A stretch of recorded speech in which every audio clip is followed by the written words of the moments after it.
Hello and welcome to Hammer Horror in Order. I'm Josh. I'm joined here with Donnie Yo. and the Professor Smoke. And if you've never watched any of these videos before here on the YouTube channel, the entire premise here is kind of in the name there. We're going back to the beginning of when Hammer Films started doing horror and thrillers, and we're watching them in the order in which they were released. So we started all the way back in with the Quatermass Experiment, which came out in 1955. So this being the 13th edition of Hammer Horror in Order here, we've worked our way up to 1961. And today we're going to be talking about The Curse of the Werewolf, which came out May 1st, 1961, which that was actually out back in the UK when it came out May 1st, which ironically, it came out the same day as the next movie that we're going to be talking about here on Hammer Horror in Order. And we will have a tease about that toward the end of the program. So you want to stick around and see what we're going to be watching next. So, if you know it, also, if you know anything else about like this series and Hammer Films in general, we are on quite a roll of movies directed by Terence Fisher, right? Smoke.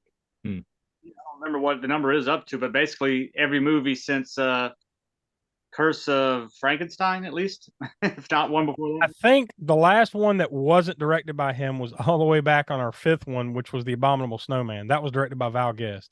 Donnie, had you ever seen this one before? I had not. No, I didn't finish it. So that means you missed the best part. Really, this movie is I guess up to this point now, since we've been watching them in order, we have not seen the Wolfman, right? We haven't seen Hammer's take on werewolves or the Wolfman or anything like that. This is the first one, 13 in. So now they have, up to this point, now they have tackled Dracula, right? Or some form of Dracula, Frankenstein, and well, you got the Abominable Snowman, but was there not a mummy movie? Yeah, the Mummy. So I guess this is kind of bringing up the rear as far as their take on the big monster movies, right? It's kind of, and well, it sort of repeats Universal, right? Because I can't remember right now when the first. I think the first Mummy film was back in the 30s, I believe, but it was like 1941 before they got around to doing the Wolfman. We talked about that when we did the Summer of the Wolf a couple of years ago. That like werewolves and the Wolfman and everything have always kind of felt like second class citizen in the monster hierarchy, right? Yeah, when it comes to, especially when you're putting it up against Dracula, Frankenstein, the heavy hitters. And I would say with Universal, even the Creature, because the Creature was kind of like it was something that wasn't necessarily. I mean, I guess you could say they've had fish monster creatures in folklore and all that stuff for a while, but Dracula and Frankenstein are established characters from novels and whatnot. So the Creature was kind of like something that just really took off for Universal that wasn't already established, and nobody else really. I don't know if it's that they had copyright on the Creature, but nobody else has done the Creature outside of what Monster Squad and some retro type stuff like that. This movie was actually based on a novel, though. It was based on the novel The Werewolf of Paris by Guy Endor. Of course, this movie was shot there at Bray, the famous Bray Studios where Hammer pretty much did all their stuff. So, like, you're right in the prime of Hammer really cranking these things out. But, like, I think the biggest difference that you notice, I mean, because I think you pretty much get the same, you got Terence Fisher. It was produced and the screenplay by Anthony Hinds. So you got some of the usual players here, but the biggest difference is, one we haven't had in a while here in this series is no Christopher Lee, no Peter Cushing in this one, right? Yeah, and they've pretty much been in. I mean, I'm missing one in there, but at least one of them has been in just about every one since. I don't remember if Abominable had Peter Cushing in it or not. Oh, it did. Maybe not. Okay, so as far as I can tell, going all the way back to Curse of Frankenstein, at least one of them, I believe, has been in, if not both. Honestly, I think you feel it. And we'll get to that as we get into our discussion of the movie. But I think you feel the lack of presence of both of those, or at least one of those.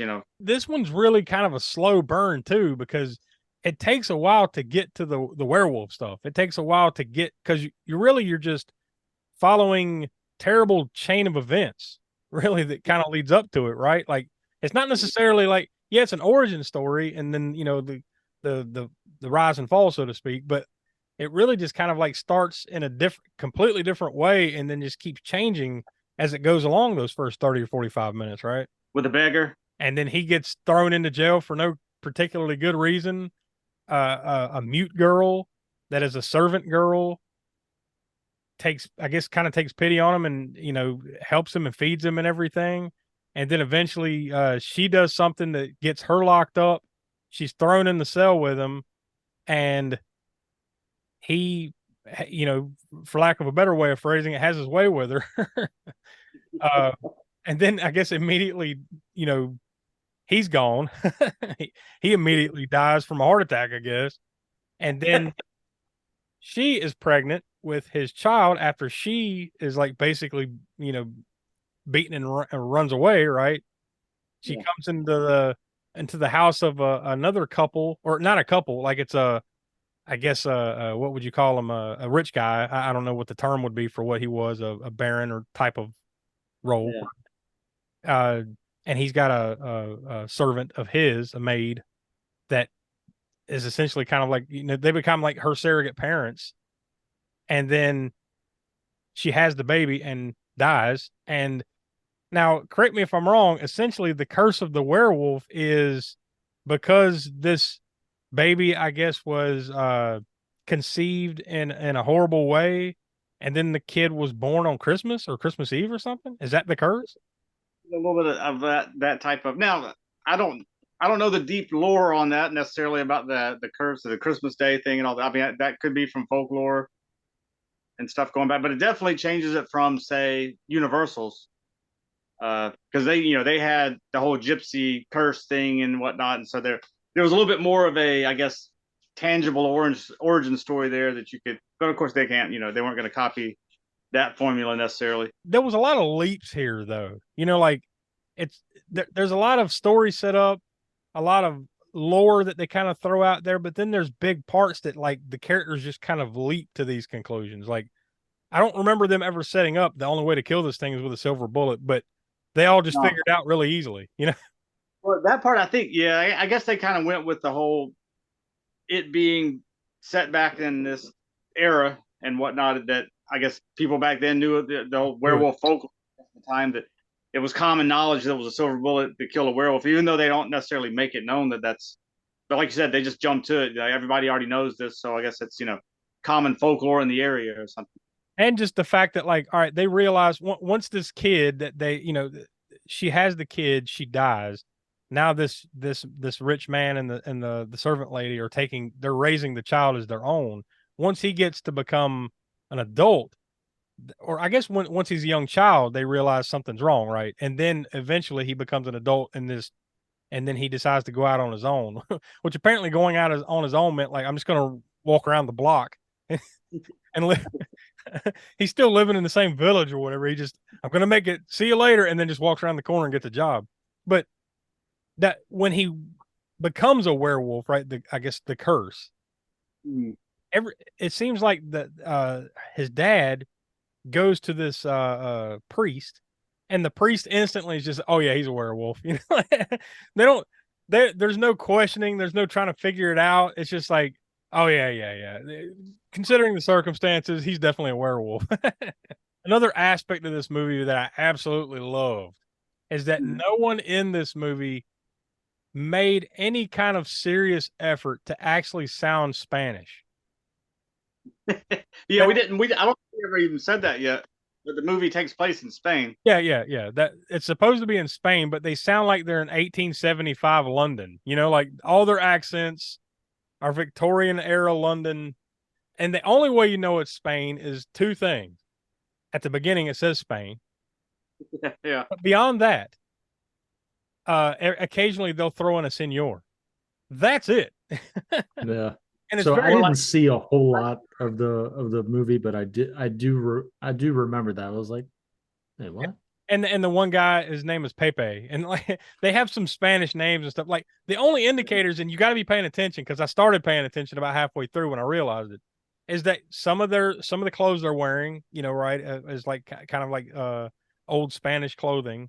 They slip in a senor every once in a while, and then I think the one girl towards the end that falls in love with him, and he's gonna run off and marry or whatever. She actually had a little bit of a Spanish accent going on. Otherwise, none of the rest of them have a True, Spanish. yeah. They're just like, oh, I'll tell you what, you go down the street, senor. What did you think of the werewolf makeup? When he turns into the wolf man or whatever, and the transformation and everything. First, I guess we got to talk a little bit about werewolf makeups, right? So this is, of course, a classic here. So there's no muzzle.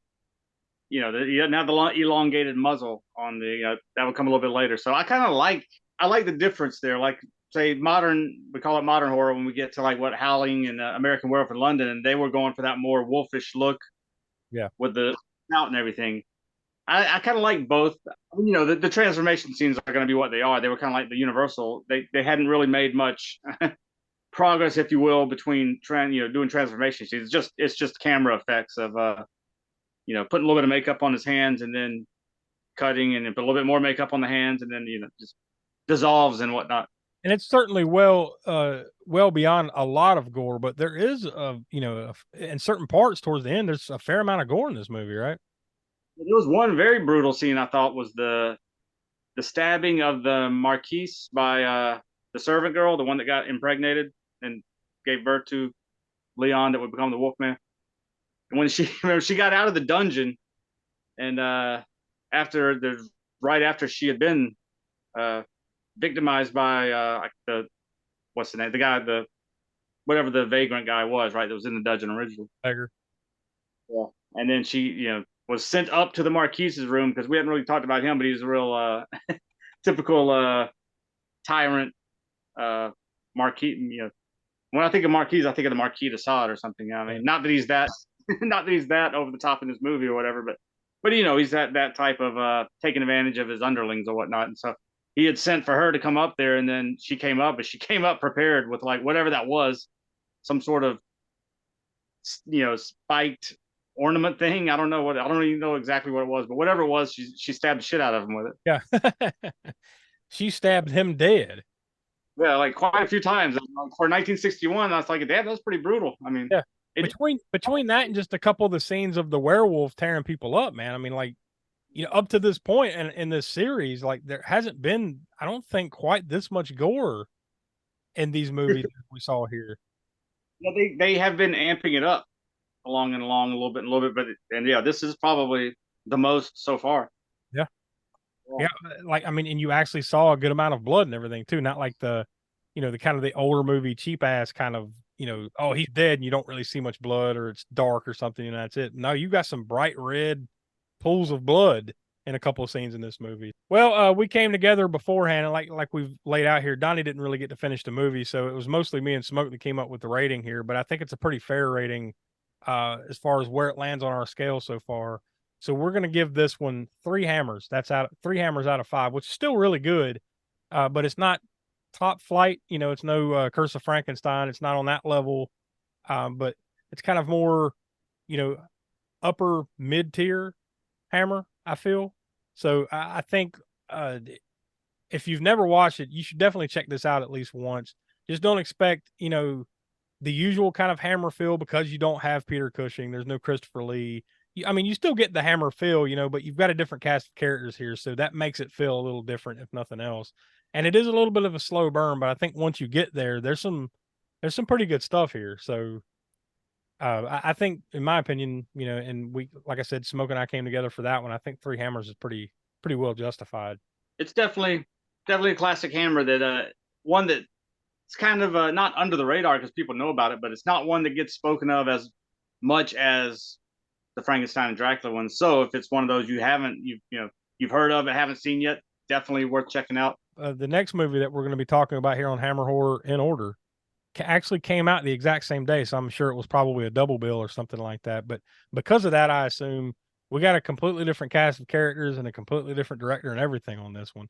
And we're going to be Was talking. it out there? I think I know the name of it too. We're going to be talking about The Shadow of the Cat. Yeah, Came I out remember seeing a double feature poster with that when I was looking for the poster for There this. you go. Yeah, it came out the exact same day in the UK, May 1st, 1961.